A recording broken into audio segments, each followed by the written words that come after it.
मेरे हाथ में एक ऐसी चिट्ठी है जो पति है, मृतक पति अपनी पत्नी के लिए चिट्ठी लिखकर जाता है और उनका स्वर्गवास हो जाता है। इस चिट्ठी में क्या लिखा है आइए हम आपको पढ़कर सुनाते हैं। नमस्कार, मैं आपके साथ नाज़मा खान और ये हम शुरू करते हैं आज की चिट्ठी। इसमें लिखा है, प्रिय पत्नी, तुम मेरी अर्धांगिनी थी और तुम मेरी अर्धांगिनी हमेशा रहोगी। मेरे जीवन पर तुम्हारा पूरा हक था। हम दो जिस्म एक जान थे, लेकिन हमने हर सुख दुख में एक दूसरे का बराबर से साथ दिया। चाहे सुख हो दुख हो, हम बराबर से एक दूसरे के साथ खड़े रहे। तुमने भी मेरे साथ देने में कहीं कोई कमी नहीं छोड़ी। चाहे घर में किसी भी तरह की कोई भी परेशानी हो या खुशियों का माहौल हो, हर तरह से तुमने मेरा साथ दिया। इस जीवन के सफर में मैंने तुम्हारे साथ बहुत सारे ऐसे पल देखे हैं जिसमें मैं ऐसे जीवन की कल्पना भी नहीं कर सकता था। तुमने मेरे घर में आकर मुझे एक इंसान से बेहतर इंसान बनाया और बेहतर इंसान से एक पिता होने का सुख भी दिया। अब हमारे बच्चे बड़े हो रहे हैं, मैं तुम्हें छोड़कर जा रहा हूँ, लेकिन तुम बिल्कुल भी निराश नहीं होना। ये दुनिया, समाज, परिवार के लोग तुमसे सुहागन होने का अधिकार तो छीन सकते हैं, लेकिन तुम मेरी पत्नी हो, इस बात का अधिकार तुमसे कोई नहीं छीनेगा। आगे लिखा है कि मेरे बच्चे और तुम्हारे बच्चे अब बड़े हो रहे हैं। बेटियां भी अपने घर को जा चुकी हैं और बेटों की भी अब तुम शादी कर देना। इसके बाद जब घर में बहुएं आएंगी तो तुम ये नहीं सोचना कि तुम अकेली हो। हाँ, ये होगा कि पति न होने के कारण मेरी गैर मौजूदगी में तुम्हारे साथ कुछ दुर्व्यवहार तो जरूर होगा। मैं ये नहीं कहता कि दुनिया के सारे बेटे एक से होते हैं, लेकिन हाँ, कुछ बेटे ऐसे भी होते हैं जो अपने माता पिता के या माँ के गुजर जाने के बाद अपनी माँ या पिता का पूरा ख्याल नहीं रखते और उनको मजबूर कर देते हैं कि वो दर बदर की ठोकरें खाएं। लेकिन हमारे बच्चे ऐसे नहीं हैं। लेकिन तुम निराश नहीं होना। मेरे जाने के बाद तुम शौक श्रृंगार करना तो छोड़ ही चुकी होगी। तुम्हें शायद बेटे अपने बहुओं के लिए जो खाने पीने की चीजें लेकर आएंगे वो शायद छुपा कर लेके आए, लेकिन तुम नाराज नहीं होना, क्योंकि ये वही बच्चे हैं जिनको खिला पिलाकर पाल पोस कर तुमने और हमने अपने खून पसीने से सींचा है। इनकी तमाम गलतियों को तुम माफ कर देना। हाँ, इस घर में तुम्हारा राज चलना तो बंद हो जाएगा, क्योंकि मैं नहीं हूं ना, और जब मैं इस दुनिया में नहीं हूँ तो शायद ये तुम्हें इस घर का मालिक भी अब वो लोग नहीं मानने वाले, क्योंकि बेटों की शादी हो जाने के बाद अब बेटे बहुओं के कहने में चलते हैं। लेकिन मैं नहीं जानता कि अब बच्चों की शादी होने के बाद, बेटों की शादी होने के बाद कैसी बहुएं आएंगी, लेकिन जैसे भी आए तुम उनकी माँ बनकर रहना। और हो सकता है कि पैसों की तंगी भी तुम्हें देखनी पड़े। कई बार ऐसा होगा कि बच्चे कुछ खाने को लेकर आएंगे और तुम्हें छुपाकर शायद कुछ चीजें दे जाए, तो तुम उनको खुशी खुशी ले लेना। और कई बार ऐसा भी होगा कि वो बच्चे कुछ खाने की चीजें लेकर आए, कुछ पहनने की चीजें लेके आए, लेकिन वो उनकी पत्नियों के लिए होंगी। वो शायद तुम्हें ना दे, लेकिन इस बात से तुम दुखी मत होना, क्योंकि मैंने इस जीवन में जितना भी समय तुम्हारे साथ बिताया है, उस समय में मैंने तुम्हें दुनिया जहां की सारी खुशियां दी हैं जो मेरी हैसियत के बराबर थी। अब उन खुशियों का तुम इंतजार मत करना।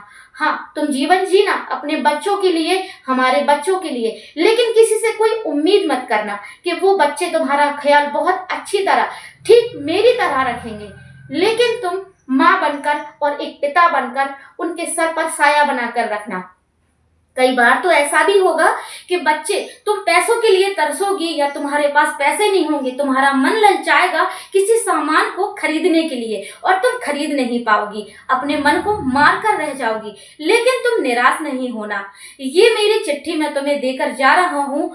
इस दुनिया से जाने के पहले इस चिट्ठी को तुम पढ़ लेना और ये सुकून कर लेना कि मेरा जो पति था अब इस दुनिया में नहीं है, और जितनी भी सुख सुविधाएं, जितनी भी घर में आजादी या घर में मालिकाना हक मैंने तुम्हें दिया था, अब वो सब तुम्हें नहीं मिलेगा। अब तुम्हारे पास जो है, जितना है, उतने में ही गुजर बसर करना तुम सीख लेना, लेकिन तुम दुखी नहीं होना।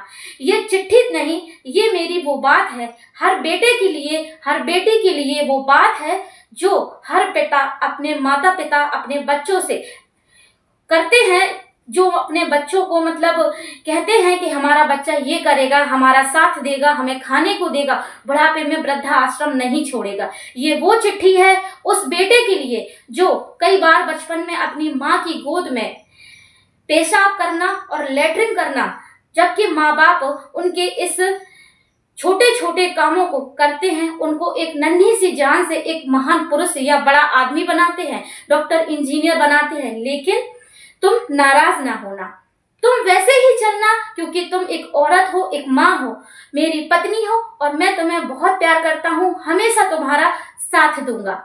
लेकिन इस दुनिया में नहीं, मैं ईश्वर से प्रार्थना करूंगा कि हर जन्म में मुझे तुम्हारे जैसी ही पत्नी मिले, क्योंकि इस जन्म में मैंने तुम्हारे साथ सुख दुख के हर पल बिताए हैं। हाँ, बच्चों से ज्यादा उम्मीदें मत करना। मैं ये नहीं कहता कि हमारे बच्चे बुरे हैं, लेकिन इस दुनियादारी के चक्कर में हैं। इस दुनियादारी के चक्कर में पड़कर वो तुम पर ध्यान नहीं देंगे। कभी तुम्हारे कपड़े अगर फट जाए तो शायद उन कपड़ों को भी सिलवाने में वो एक बार तो सोचेंगे। कभी तुम्हारी चप्पल टूट जाए तो वो पहनाने में एक बार तो सोचेंगे। या तुम्हारा किसी चीज को खरीदने का मन होगा तो वो एक बार तो सोचेंगे। लेकिन तुम्हारी जरूरतों को शायद वो पूरा ना कर पाए। लेकिन तुम नाराज ना होना। ये कोई चिट्ठी नहीं थी, एक सिर्फ एक कोरा कागज है। ये उस पिता की, उस बाप की, उस पति की चिट्ठी है अपनी उस पत्नी के नाम पर, जिसके जाने के बाद उसकी पत्नी दर बदर की ठोकरें खाती है, जगह तगह काम करने जाती है, लेकिन बच्चे अपनी दुनिया में मस्त है। माँ को कौन देखेगा? ठीक वैसे ही माँ के गुजर जाने के बाद पिता का भी वही हाल होता है। जब पत्नी गुजर जाती है तो पति के साथ भी ठीक वैसा ही व्यवहार होता है। वो अकेले सोते हैं और अकेले ही रोते हैं। मेरा ये सिर्फ एक मोटिवेशन वीडियो सिर्फ उन लोगों के लिए है जो अपने माता पिता के किसी एक के गुजर जाने के बाद अपने माता या पिता के साथ दुर्व्यवहार करते हैं, खाने के सामान लाते हैं और खुद ही अकेले जाकर चुपचाप खा लेते हैं, माँ को इतना सा भी नहीं देते, या पिता हो तो उनको भी इतना सा नहीं देते। वो ये शब्द भूल जाते हैं कि उनको भी इसी परिस्थितियों से गुजरना होगा, उनको भी इसी उम्र के पड़ाव को गुजरना पड़ेगा। वो भी, उनके सामने भी एक ऐसा जिंदगी का पड़ाव आएगा जब उनके पैदा किए हुए बच्चे उनके साथ ऐसा व्यवहार करेंगे। इसीलिए जब तक अपने माता पिता जिंदा हैं तो उनकी कद्र करना सीखो, क्योंकि माँ बाप वो पूंजी है जो एक बार मिलते हैं, बार बार नहीं। माता पिताओं की इज्जत करो। फादर्स डे और मदर्स डे पर सिर्फ विश करना माता पिता का सम्मान करना नहीं होता। माता पिता का अगर सम्मान करना है तो उनके जीते जी करो, क्योंकि मरने के बाद तो वो देखने नहीं आएंगे। अगर आपको वीडियो पसंद आया हो तो एक लाइक कमेंट जरूर करें और इस विषय पर आप अपनी राय जरूर दें। नमस्कार।